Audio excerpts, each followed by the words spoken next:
Hello बच्चों, आज हम लोग देखने वाले हैं क्लास 10th में कुछ इंपॉर्टेंट क्वेश्चन जो कि बोर्ड्स के लिए काफ़ी इंपॉर्टेंट है। बोर्ड के एग्ज़ाम जो 1 मार्च को हैं। आज हम लोग देखने वाले 3 चैप्टर्स के इंपॉर्टेंट क्वेश्चन।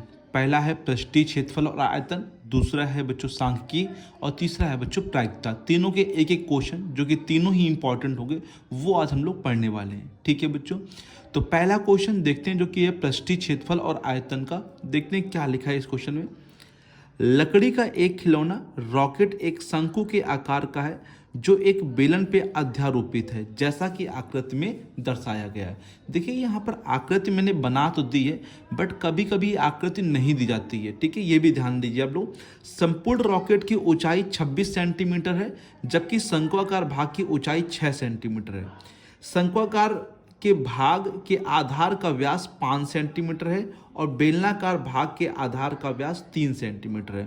यदि शंक्वाकार भाग पर नारंगी रंग किया जाना है और बेलनाकार भाग पर पीला रंग किया जाना है, तो प्रत्येक रंग द्वारा रॉकेट पर रंगे जाने वाले भाग का क्षेत्रफल ज्ञात कीजिए। काफ़ी इंपॉर्टेंट क्वेश्चन है। लॉन्ग में ये क्वेश्चंस आने के काफ़ी ज़्यादा चांस है बच्चों, तो प्लीज़ ध्यान से समझिए बच्चों। हर एक चीज़ समझेंगे तो अच्छे से आ जाएगा, कोई भी दिक्कत नहीं होगी। देखिए एक रॉकेट है, जैसे कि आकृति आप लोग देख रहे हैं, तो थोड़ा सा कॉपी को और ऊपर कर ले जिससे आप लोग को और अच्छे से दिखाई दे। हाँ, जैसे ये रॉकेट है, रॉकेट ये हम लोग को डायग्राम दे रखा है। रॉकेट में देखिए यहाँ पर ये ऊपर क्या है, शंकु है। शंकु का व्यास जो है थोड़ा सा बड़ा है, किसके कंपेयरिंग में बच्चों? बेलन के कंपेयर में। तो तभी यहाँ पे लिखा है शंक्वाकार के भाग के आधार का व्यास 5 है, मतलब इसका व्यास 5 है और बेलनाकार भाग के आधार का व्यास 3 है। इसका व्यास बच्चों कितना है? 3 है। ओके बच्चों, और ऊंचाई पे बात करते हैं। संपूर्ण रॉकेट की ऊंचाई, मतलब पूरी ऊंचाई हम लोग को दे रखी है। संपूर्ण रॉकेट की ऊंचाई कितनी दे रखी है बच्चों? 26 सेंटीमीटर, राइट है। और शंक्वाकार भाग की ऊंचाई 6 सेंटीमीटर है। तो आप लोग पक्का है कि बेलनाकार भाग की ऊंचाई तो निकाल सकते हैं बच्चों, क्योंकि 26 टोटल अगर ऊंचाई है इसकी, संपूर्ण रॉकेट की 26 है, ये 6 है, तो पक्की बात है ये कितना हो जाएगा? 20। 26 में से 6 निकल जाएंगे तो कितना बचेगा? 20 बचेगा बच्चों, राइट है। अब शंक्वाकार भाग के आधार का व्यास मैंने पहले बताया कि इसका व्यास 5 है, जबकि इसका व्यास कितना है? 3 सेंटीमीटर। शंक्वाकार भाग पर नारंगी रंग किया जाना है, इस पर नारंगी रंग किया जाना है। इस पर लिख लेते हैं कौन सा रंग किया जाना है? नारंगी। और इस पे जो है पीला रंग किया जाना है, बेलनाकार भाग पे पीला रंग किया जाना है। ओके बच्चों, तो हमें निकालना है दोनों रंगों का, प्रत्येक रंग का, मतलब दोनों रंग को, नारंगी रंग का भी और पीला रंग का, दोनों का बच्चों क्या निकालना है? क्षेत्रफल निकालना है। देखिए क्षेत्रफल निकालना मतलब कहाँ कहाँ नारंगी रंग किया गया है उसका क्षेत्र का क्षेत्रफल निकालना है। अगर आप समझिए ध्यान से बच्चों यहाँ पे, कि पहले हम बात करते हैं शंकु। शंकु में नारंगी रंग किया जाना है। शंकु को अगर हम लोग देखें कहाँ कहाँ अगर इस पे पेंट किया गया होगा, रंग किया गया, मतलब कि ये यहाँ पर रंग किया होगा, जो कि कहलाता है वक्र पृष्ठ। ये क्या होता है बच्चों? वक्र पृष्ठ। और कुछ भाग ये जो है बेलन इसको ढक लेगा, कुछ भाग, कितना?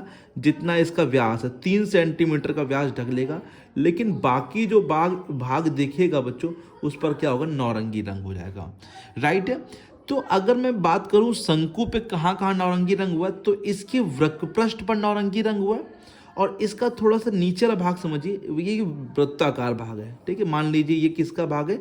ये नारंगी का है, मतलब शंकु का है। और ये मान लीजिए किसका है बच्चों? बेलन का। तो इस पे तो होगा नहीं, लेकिन इस वाले भाग पर तो नारंगी रंग होगा बच्चों, यहाँ पे इस वाले भाग पे। तो इस वाले भाग को निकालने के लिए हमें शंकु के आधार का जो क्षेत्रफल है उसमें से बेलन के आधार का क्षेत्रफल क्या करना पड़ेगा? माइनस करना पड़ेगा। तो वो जो भाग बच के आएगा उस पर भी क्या होगा? नारंगी रंग होगा, राइट है बच्चों। नहीं समझ में आया क्या? एक बार फिर समझ लीजिए कि इस पर तो होगा, तो ये क्या है बच्चों? वक्र पृष्ठ है, इस पर कोई दिक्कत नहीं। आपको दिक्कत होगी तो यहाँ ये समझिए, जैसे मान लीजिए ये गोलाकार हमने यहाँ ऐसे बना दी, ये वृत्ताकार, सॉरी गोलाकार नहीं, वृत्ताकार।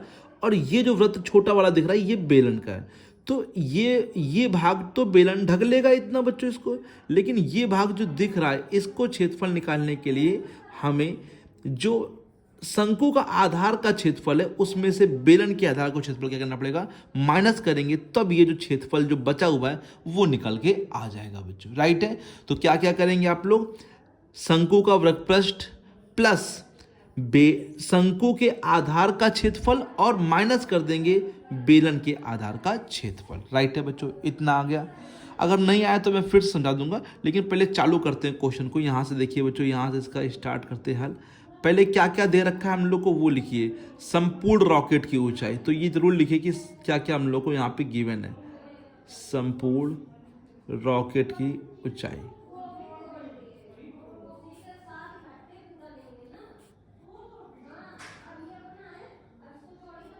संपूर्ण रॉकेट की ऊंचाई कितनी है? 26 सेंटीमीटर। ओके, शंकु की ऊंचाई कितनी है? शंकु की ऊंचाई ध्यान से समझिए बच्चों, शंकु की ऊंचाई कितनी है? 6 सेंटीमीटर। शंकु की ऊंचाई को हमने मान लिया स्मॉल h या कैपिटल H भी मान सकते हैं आप लोग चाहे तो। इसलिए बेलन की ऊंचाई, बेलन की ऊंचाई, बेलन की ऊंचाई जो हो जाएगी कितनी हो जाएगी? 26 माइनस 6। राइट है, कितना हो जाएगा? 20 सेंटीमीटर। राइट है, तो इसको हमने मान लिया कैपिटल H, बड़ी है तो कैपिटल H मान लिया बच्चों हमने यहाँ पे। ठीक है, अब यहाँ पे थोड़ा समझिए बच्चों ध्यान से। अब हम लोग को दे रखा है शंकु का व्यास, ना शंकु के आधार का व्यास।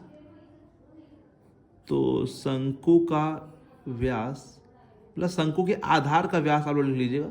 मैं भी शंकु का व्यास लिख रहा हूँ। कितना है बच्चों? 5।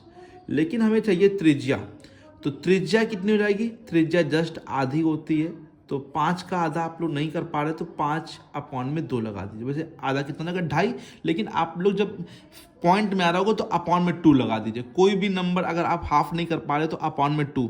जैसे मान लीजिए शंकु का व्यास 1/2 है, तो इसकी त्रिज्या 1/4, क्योंकि 2 पहले से तो 2 और लगा देंगे तो 4 हो जाएगा। कुछ भी 3 दे रखा है तो 3/2।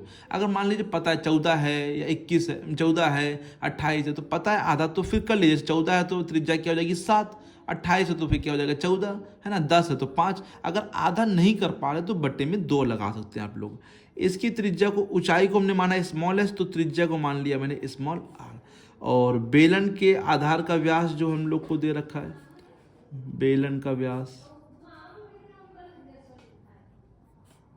वो है 3 सेंटीमीटर। राइट है बच्चों, तो इसकी त्रिज्या जो कि मैंने माना कैपिटल आर मान ली, इसकी त्रिज्या को कैपिटल आर, तो वो हो जाएगी 3/2। लेकिन फिलहाल हम लोग बात करेंगे अभी शंकु के बारे में। शंकु पे नौरंगी रंग हम लोग को करना है बच्चों। अब देखिए बच्चों, अगर हम बात करें शंकु का नौरंगी रंग किया है, तो शंकु के जो ये वक्र पृष्ठ होता है वो होता है πRL। एल का मतलब होता है तिरछी ऊंचाई या तिर्यक ऊंचाई। तो एल यहाँ पर हम लोग को नहीं दे रखा, उसको इसके लिए हम लोग एल का फॉर्मूला यहाँ पे यूज करेंगे। तो समझिए एल का फॉर्मूला क्या होता है, कॉपी थोड़ा और ऊपर कर लेते हैं। तो L equal to under root के अंदर क्या होता है? h²। h का मतलब है शंकु की ऊंचाई और शंकु की त्रिज्या बच्चों। राइट है, शंकु की त्रिज्या और शंकु की ऊंचाई जो उन दोनों के स्क्वायर बच्चों। राइट है, h शंकु की ऊंचाई देख लीजिए, h कितना है यहाँ पे? 6, तो 6 का स्क्वायर। r शंकु की त्रिज्या कितनी है बच्चों? 5/2। ओके राइट है, 5/2 का स्क्वायर। सामने सॉल्व कर दे रहे बच्चों। 6 का स्क्वायर कितना हो जाएगा? 36, और 5 का स्क्वायर हो जाएगा 25/2 का स्क्वायर भी करेंगे 4। राइट है बच्चों, लासा लेके प्लस करेंगे यहाँ पे, लासा यहाँ पे आ जाएगा 4। तो जब 4 लासा आएगा तो 4 ये यहाँ पे जाएगा, तो 36 चौको 144, 36 चौको 144, और प्लस कितना हो जाएगा यहाँ पे? 25। राइट है, इसको जोड़ लेंगे तो कितना हो जाएगा? 169। देखिए सिंपल हो गया, बटे की वजह से ये सिंपल हो गया। डेसिमल में होता थोड़ा सा आपको डिफिकल्ट लगता है कि यहाँ पे फिर आप लोग को स्क्वायर करने में दिक्कत होता है, फिर रूट निकालने में प्रॉब्लम होती है। ठीक है, लेकिन अभी नहीं होगी। 169 का रूट आपको पता ही होगा, जहाँ तक 13 और 4 का क्या होता है? 2। तो दिस इज द तिर्यक ऊंचाई। ये क्या है बच्चों? बोलो तिर्यक ऊंचाई। राइट है, तिर्यक ऊंचाई क्यों निकालनी पड़ेगी? क्योंकि हम लोग को वृत्तपृष्ठ निकालना है बच्चों यहाँ पे। ठीक है, अब नौरंगी रंग का क्षेत्रफल मैं निकाल रहा हूँ। समझिए बच्चों, नौरंगी रंग का क्षेत्रफल हम लोग कैसे निकालेंगे। तो लिखते हैं बच्चों, नौरंगी रंग का क्षेत्रफल। ठीक है, तो कहाँ कहाँ करना है, मैंने कहाँ कहाँ बताया आप लोग को, अभी समझाया, फिर से समझा देते हैं। शंकु का वृत्तपृष्ठ, पहले वृत्तपृष्ठ तो पूरा करना ही पड़ेगा यहाँ पे बच्चों। तो शंकु का वृत्तपृष्ठ प्लस मैंने क्या कहा, बेलन के आधार का शंकु के आधार के क्षेत्रफल में से बेलन का आधार क्या कर देंगे, माइनस कर देंगे। तो पहले किसका लिखेंगे, शंकु के आधार का क्षेत्रफल, राइट है, माइनस करेंगे बेलन के आधार का क्षेत्रफल। नीचे दे बच्चों, क्षेत्रफल नीचे लिख देते हैं, ठीक है, दिखाई पड़ेगा इससे आपको अच्छे से, राइट है। अब यहाँ पे थोड़ा कर लेते हैं जिससे आप लोग को अच्छे से दिखाए, आधार का क्षेत्रफल। अब शंकु का जो वृत्तपृष्ठ होता है वो क्या होता है, पाई आर एल, पाई आर एल, ठीक है, शंकु का वृत्तपृष्ठ। शंकु के आधार का क्षेत्रफल, आधार क्या है, वृत्ताकार, तो पाई आर स्क्वायर, क्या है, पाई आर स्क्वायर, छोटा आर बच्चों, ठीक है, पाई आर। और जो बेलन का होगा वो भी पाई आर स्क्वायर होगा, लेकिन मैंने उसका आर जो मान रखा, कैपिटल आर मान रखा, तो ध्यान से लगाइए, pi capital R square, right है बच्चों, पाई कैपिटल आर स्क्वायर। आप पहले कॉमन लीजिए बच्चों, कॉमन क्या मिलेगा, पाई कॉमन मिलेगा, तो कॉमन लेंगे पाई, तो आर एल बचेगा प्लस स्मॉल आर स्क्वायर बचेगा माइनस कैपिटल आर स्क्वायर बचेगा, ठीक है। पाई की वैल्यू यहाँ पे दे रखी है 3.14, जो कि हम लोग यहाँ पे यूज करेंगे बच्चों, 3.14। आर, ये आर छोटे वाले का है बच्चों, मतलब कि ये किसका है, शंकु का, और शंकु की त्रिज्या देखिए यहाँ पे 5/2 इंटू एल, एल कितना है बच्चों, अभी निकाल के आए हम लोग 13/2, तो यहाँ पे 13/2 प्लस आर, छोटा आर है तो कितना है, तो स्मॉल आर क्या है, 5/2, क्योंकि ये शंकु की त्रिज्या है ना, और स्मॉल आर है वो, कैपिटल आर जो है वो 3/2 है, सॉरी बच्चों, का होल स्क्वायर, ठीक है। अब इसको आप लोग क्या करेंगे, हल करेंगे, राइट है, देखिए यहाँ पे हल कर रहे हैं, 3.14 ब्रैकेट 13×5 65 बटे 2 दूनी 4, 13×5 65 2 दूनी 4, 5 का स्क्वायर 25/4, 3 का स्क्वायर क्या हो जाएगा 9/4, राइट है। और इसको हम लोग लासा लेके क्या करेंगे, ऐड करेंगे, देखते हैं बच्चों नेक्स्ट पेज में बच्चों, ठीक। तो देखते हैं बच्चों इसके आगे किस प्रकार सॉल्व करेंगे। यहाँ पर इक्वल लगाते हैं, 3.14 एलसीएम ले लेंगे बच्चों, कितना एलसीएम आएगा, 4 एलसीएम आएगा बच्चों, यहाँ पे 65 मतलब 65 की जगह 65 प्लस 25 की जगह 25 और माइनस का 9, राइट है बच्चों। थोड़ा सा टेढ़ा हो गया बच्चों, सॉरी फॉर दिस, ओके, थोड़ा सा ये टेढ़ा हो गया एलसीएम लेते समय। 3.14, 65 और 25 जोड़ देंगे, 5×5 10 और 6×2 8 9, 90 हो जाएगा, 90 माइनस 9 और बटे में 4, 90 में 9 जाएगा तो कितना बचेगा बच्चों, 10 में 9 गया 1, कितना बचेगा 81 बटे में 4। अब हम लोग यहाँ से थोड़ा सा कट कर लेंगे 2 से बच्चों, ये नहीं कट होगा, ये 2 से ये कट होगा, 2 1 कम 2, 2 पंचे 10, 2 सत्ते 14, 1.57 गुणे 81 और बटे में 2, गुणा कर लेते हैं बच्चों, 1.57 गुणे 81। देखिए गुणा कैसे करते हैं डेसिमल के, पहले सिंपल गुणा करिए, 1 सत्ते 7, 1 पंचे 5, 1 एकम 1, यहाँ पे दशमलव अभी नहीं लगाएंगे, ठीक है, अभी पहले सिंपल गुणा करिए, गुणा यहाँ पे 8 सत्ते 56, हासिल लगे 5, 8 पंजा 40, 40 5 45, हासिल लगे 4, 8 एकम 8 4 12, अभी नहीं लगाएंगे डेसिमल, लास्ट में 7 6 5 11, 5 1 6 और 1 7 और ये 2 और 1। अब दशमलव के बाद देखिए यहाँ पे कितने 2 अंक हैं, दशमलव के बाद 2, तो आप पीछे से 2 अंक गिन के यहाँ पे डेसिमल लगा देंगे, तो दैट मीन्स 127.17 और बटे में कितना आ जाएगा 2, राइट है। और इसको हम लोग क्या कर लेंगे बच्चों, कट कर लेंगे, सॉरी बच्चों थोड़ी सी कॉपी में तक टेढ़ी लिखी हुई, हाँ अब सही दिख रहा आपको, 2 छंग 12, 2 तियाँ 6 है ना, एक बचेगा 2 पंचे 10, एक बचेगा 2 अट्ठे 16 और 2 पंचे 10, 63.585 सेंटीमीटर स्क्वायर। ये आ गया नारंगी रंग का क्षेत्रफल, जो नारंगी रंग जहाँ पे किया जाना है उसका क्षेत्रफल हमने निकाल लिया बच्चों, ठीक है। इसका आंसर जरूर आप मैच कर लीजिएगा बच्चों, इसका आंसर जहाँ तक मैच हो रहा होगा बच्चों, ठीक है, मैंने मैच कर लिया, आंसर बिल्कुल सही मैच हो रहा है। अब देखते हैं बच्चों पीले रंग का क्षेत्रफल किस प्रकार से निकालेंगे। तो चलते हैं फिर से डायग्राम की तरह बच्चों, डायग्राम पे देखते हैं दोबारा बच्चों। डायग्राम पे थोड़ा सा गौर करिए, पीला रंग इस पे करना है बेलन पे, तो पीला रंग आप लोग कहाँ कहाँ करेंगे, सिंपल बात है, ऊपर तो कहीं होगा नहीं, ये यहाँ होगा, यहाँ पे का मतलब है कि इसके वृक्क पृष्ठ पर होगा, ठीक है, राइट है, इसके वृक्क पृष्ठ पर होगा। और नीचे एक खुला भाग दिख रहा है जो बेलन के आधार है, यहाँ पर भी, यहाँ पर तो होगा नहीं, ये तो छुपा है, लेकिन इसके वृक्क पृष्ठ पर होगा और इसके आधार पर होगा, मतलब बेलन का वृक्क पृष्ठ और प्लस बेलन के आधार का क्षेत्रफल, राइट है बच्चों। लिखें बच्चों इसको, चलिए देखिए बच्चों इसको, पीले रंग का क्षेत्रफल, पीले रंग का क्षेत्रफल। तो क्या मैंने कहा अभी बच्चों, अभी लिखेंगे पहले बेलन का वृक्क पृष्ठ, बेलन का वृक्क पृष्ठ प्लस बेलन के ही आधार का क्षेत्रफल, बेलन के आधार का क्षेत्रफल, ठीक है बच्चों। बेलन का जो वृत्त पृष्ठ होता है 2πRh, लेकिन थोड़ा सा गौर करिएगा, हम लोगों ने कैपिटल R मान रखा है और कैपिटल H मान रखा है बेलन के लिए, और बेलन के आधार का जो क्षेत्रफल होता है πr², पाई बड़ा R², ठीक है। कॉमन जरूर लीजिए बच्चों, कॉमन लेने से थोड़ा काम इजी होता है, पाई और कैपिटल R कॉमन लीजिए यहाँ पे, तो क्या बचेगा 2h और प्लस एक R। अच्छा याद होगा आप लोग को, पाई की वैल्यू 3.14 थी, त्रिज्या पीछे देख लीजिए बच्चों कितना दे रखा था, 3/2 है ना, 3/2। 2 ऊंचाई जो थी बेलन की ऊंचाई 20 थी, क्योंकि कुल ऊंचाई 26 थी और 6 थी उसकी ऊंचाई, तो इसकी ऊंचाई 20 है, और कैपिटल R फिर से है तो 3/2, राइट है। 2 से चाहिए आप ये यहाँ पे काट दीजिए, 2 कम 2, 2 पंचे 10, 2 सत्ते 14, 1.5, थोड़ा कॉपी को और ऊपर कर लेते हैं, ठीक है, यहाँ तक कंप्लीट कर लेंगे।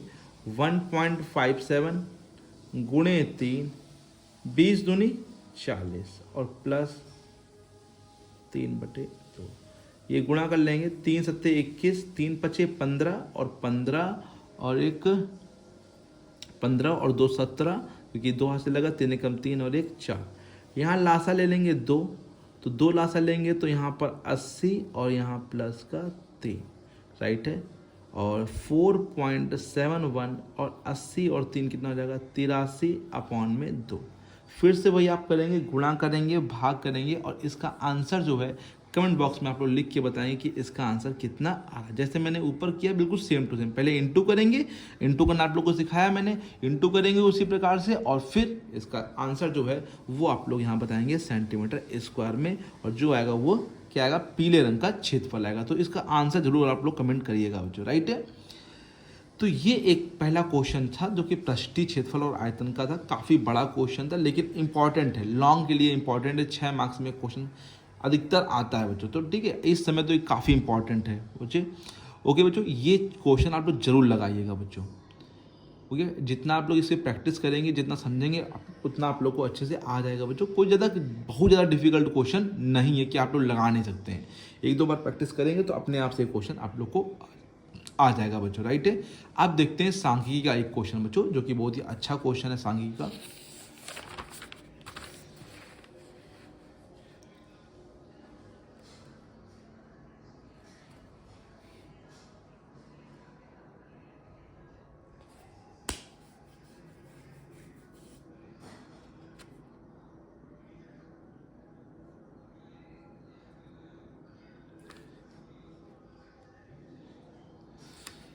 देखते हैं बच्चों नेक्स्ट क्वेश्चन, जो कि है सांख्यिकी का। अच्छा क्वेश्चन है, बहुत प्यारा क्वेश्चन है, और ये कंफर्म लिख के रख लीजिए बच्चों, ये क्वेश्चन आने वाला है बच्चों, ये क्वेश्चन ऐसा है कि आएगा ही आएगा बच्चों, ठीक है। निम्नलिखित आंकड़ों का माध्यक 525 है, यदि बारंबारताओं का योग 100 है तो x और y के मान ज्ञात कीजिए। मतलब हम लोग को बारंबारताओं का योग 100 दे रखा है, माध्यक 525 दे रखा है, हमें x और y के मान ज्ञात करने हैं बच्चों, ठीक है। तो समझिए बच्चों, जब आप लोग को माध्यक दिया जाए और इनका योग, बारंबारताओं का योग, मतलब ये योग यहाँ पे आप ले सकते हैं कि योग आप लोग को क्या दे रखा है, 100 दे रखा है। आप लोग को ये जो x है, ये जो y है, ये फाइंड करके दिखाना है बच्चों। सबसे पहले आप लोग यहाँ पे संचयी बारंबारता निकालेंगे बच्चों। तो हम लोग यहाँ पे लाइन खींच लेंगे और संचयी बारंबारता निकालेंगे बच्चों। संचयी बारंबारता को हम लोग CF से डिनोट करते हैं। किस प्रकार से निकालते हैं वो समझिए बच्चों यहाँ पे, ठीक है। संचयी बारंबारता निकालने के लिए बारंबारता का हम लोग यूज करेंगे, क्योंकि संचयी बारंबारता से ही बच्चों संचयी बारंबारता बनती है ना। तो कैसे निकालेंगे बच्चों, समझिए यहाँ पे 2 को हम लोग 2 ही लिखेंगे, ठीक है, 2 को 2 लिखेंगे। यहाँ पर जो नंबर लिखेंगे इस नंबर में ऊपर वाला नंबर ऐड करते रहेंगे, तो 5 to 7, ठीक है। अब ये 7 आ गया तो इसमें लिखने के लिए 7 में जब ये आया तो x ऐड करेंगे, क्योंकि x के ऊपर जितने भी नंबर आते रहेंगे सबको, तो आप इसी में जो आया है यहाँ पे इसी में ऐड करिए। तो क्या लिख देंगे इसको, x + 7 या 7 + x, ओके। x, क्योंकि x एक वेरिएबल है तो उसमें तो ऐड होगा नहीं। बहुत से बच्चे यहाँ पे 7x लिख देते हैं, वो 7x का मतलब हो गया मल्टीप्लाई कर दिया आपने। यहाँ पे आप लोग को ऐड करना है तो थोड़ा सा समझ के ऐड करिए, x + 7 या फिर 7 + x। अब इसमें ये ऐड करेंगे तो 7 में क्या ऐड होगा, 12, तो ये कितना हो जाएगा, x और प्लस 7 और 12 कितना हो जाएगा, 19, सॉरी बच्चों 19। फिर x + 19 में 17 ऐड करिए, तो 9 और 7 होता है 16, दैट मीन्स 1 1 2 और 3, तो 16 का मतलब हो जाएगा 36। 9 7 कितना होता है 16, तो 36 हो जाएगा बच्चों, राइट है बच्चों। अब 36 में 20 ऐड करेंगे तो 36 और 20, तो 6 का तो 6 आ जाएगा और 3 2 कितना हो जाएगा 5, 3 2 5 56। अब y आ गया तो हम लोग क्या करेंगे, x + y और प्लस 56, राइट।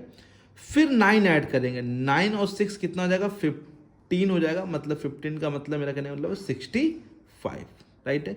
65 में 7 तो 5 और 7 12, और 12 का मतलब हो जाएगा 72, क्योंकि 6 यहाँ लिखा है ऑलरेडी, तो 72 हो जाएगा।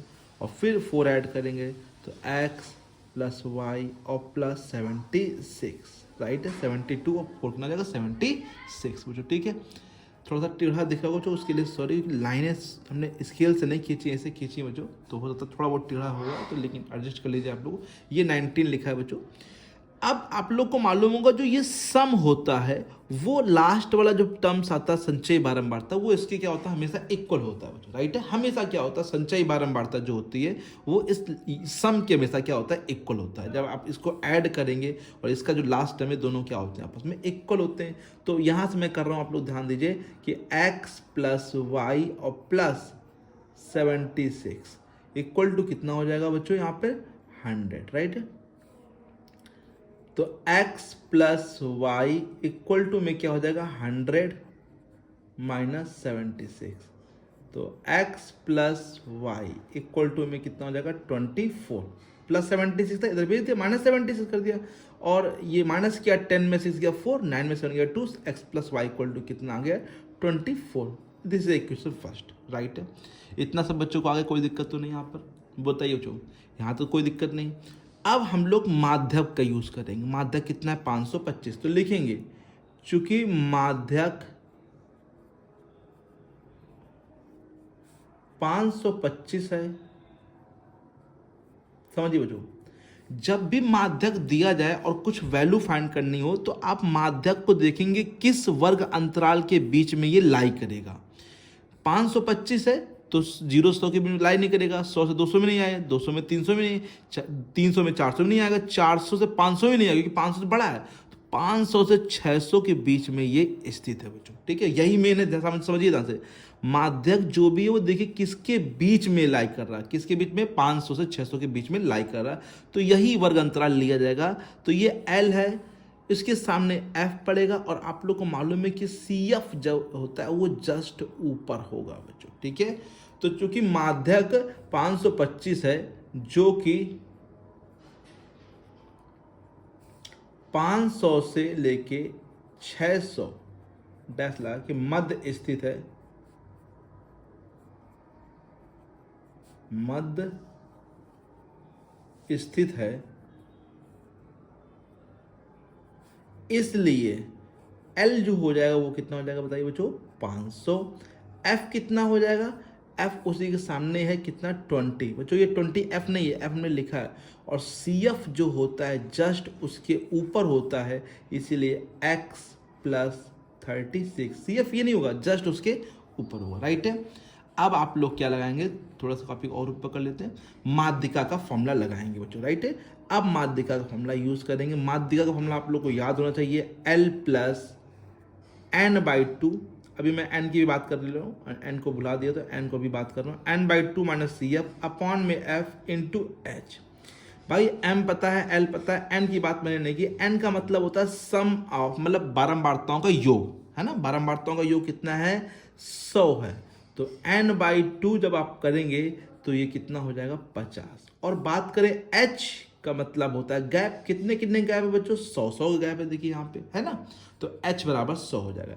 m की जगह आप रखेंगे 525, l की जगह रखेंगे 500 प्लस n/2। n/2 कितना, सॉरी बच्चों यहाँ देखिए मैंने 500 ले दिया, 50 है, सॉरी बच्चों 50, सॉरी 50 माइनस CF की जगह x प्लस 36, राइट है, ब्रैकेट क्लोज।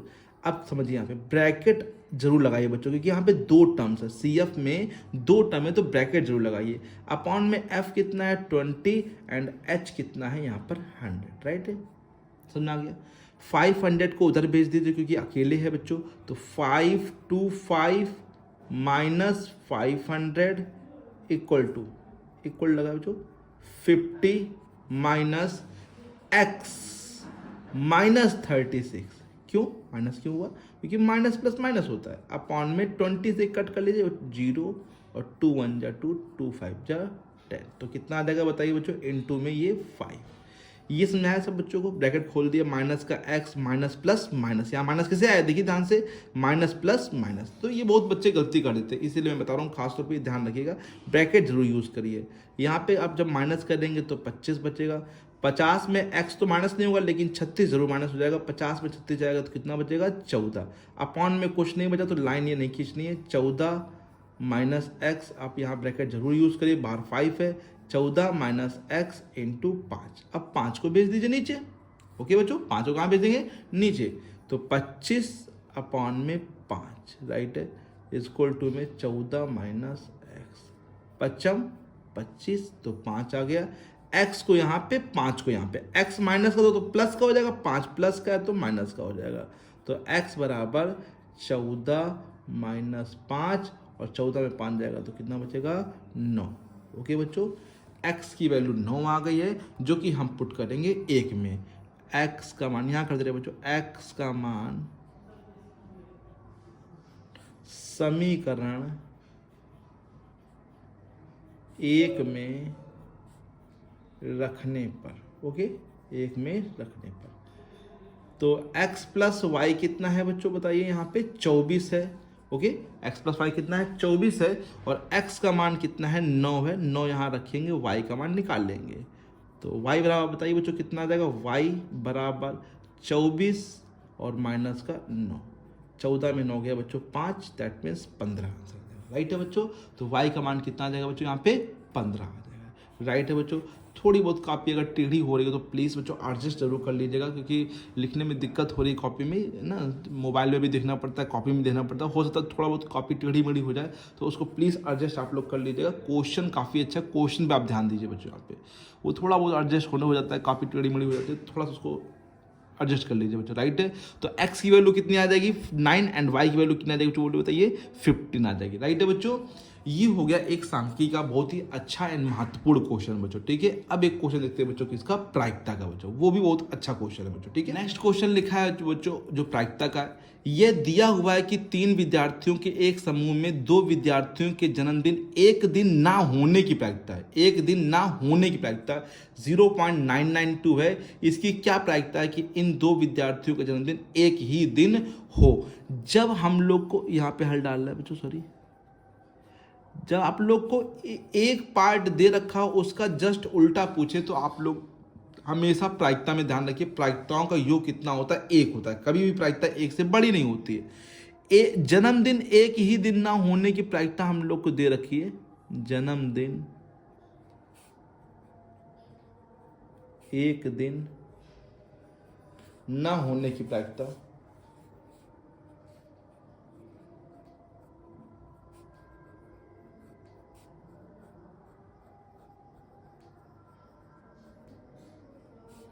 कितना है 0.992, ठीक है।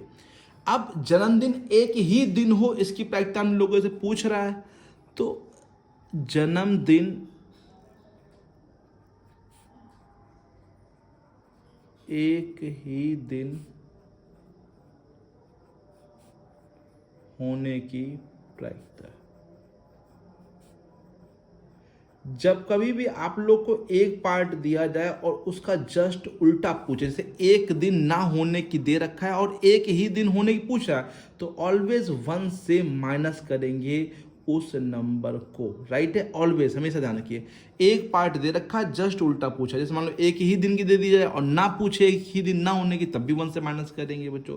कैसे माइनस करेंगे, 1.000 मान लेंगे और 0.992, क्योंकि डेसिमल के बाद 3 नंबर तो 3 नंबर मान लिए। 10 में दोगे 8, 0 क्योंकि 9 में 9 जाएगा 0, यहाँ पे 0, यहाँ पे 0, दैट मीन्स 0.008, राइट है। तो जन्मदिन एक ही दिन होने की प्रायिकता क्या हो जाएगी बच्चों, 0.008, राइट है।